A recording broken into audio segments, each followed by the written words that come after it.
Hey everybody, how y'all are?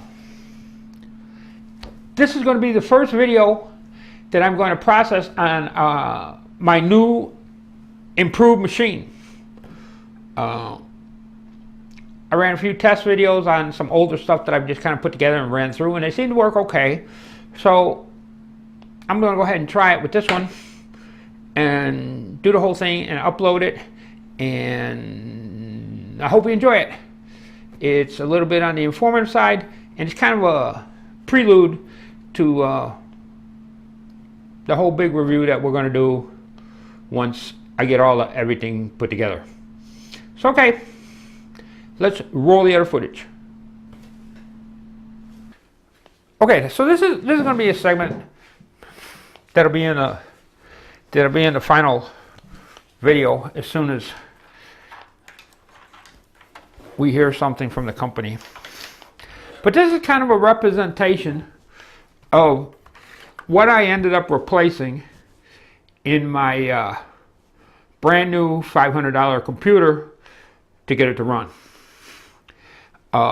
It originally only came with one hard drive, a terabyte, but I added a 2 terabyte to it to use as backup and rendering and things like that. So when the original time that I made the call, I went ahead and just replaced them both. So I had the cost of two hard drives to begin with, after I replaced 3 fans. Now I have 2 of the fans that I had that was in there, and the third one, I don't know what happened to it, so I just put another fan in there to represent the stack. And these here, you can't tell, but they're binding, and you can feel where the bearing or whatever race or whatever it is fighting against each other. I then put in a new replaced the power supply, and you can't tell because I fixed them, but I had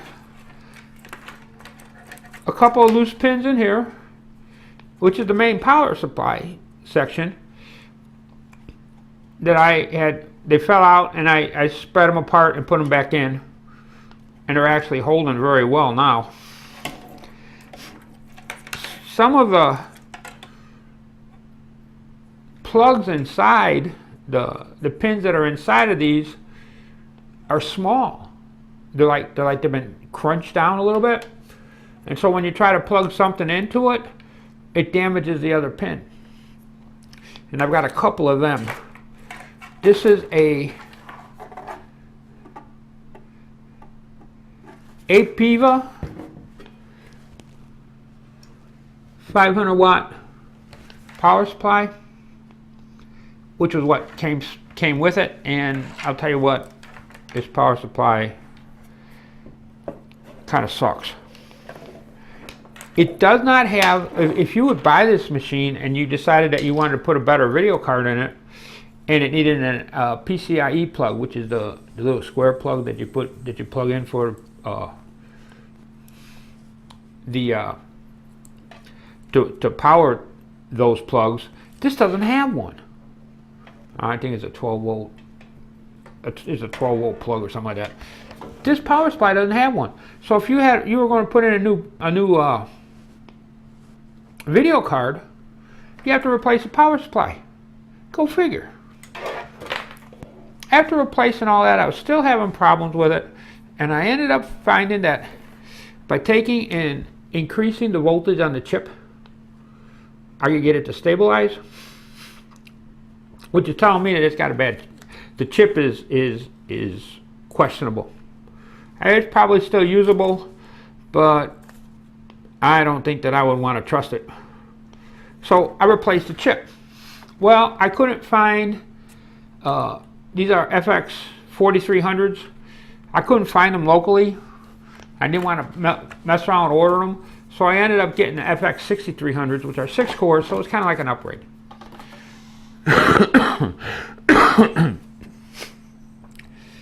This was all just to get it running. We also did some upgrades to Jan's machine as a preventative measure, but I'm not considering that in any of these. So what do I have? I have 2 hard drives that I had to replace because they told me to. 3 fans because they all failed. They're direct. The power supply, I was like, well, maybe, but after looking at it and everything like that, I don't trust it. And then the final fix was replacing the chip. I put the new chip in. I set everything back the way it should be. Just let the board go back to the way it normally does. Ran it in failsafe for a few hours, and nothing happened. So then they have a little a point in there where they say to run it in optimized mode, and I ran it in optimized mode, and it's been running as of this video for 3 days straight without a glitch. So I'm pretty sure it's fixed. I just wanted to shoot this in as an update, and some of this footage is going to end up being in the big review, which is going to probably be long, but I wanted to get something out because I know I haven't been on in a while, and I wanted to let everybody know that I'm still here. So thanks. Have a good day.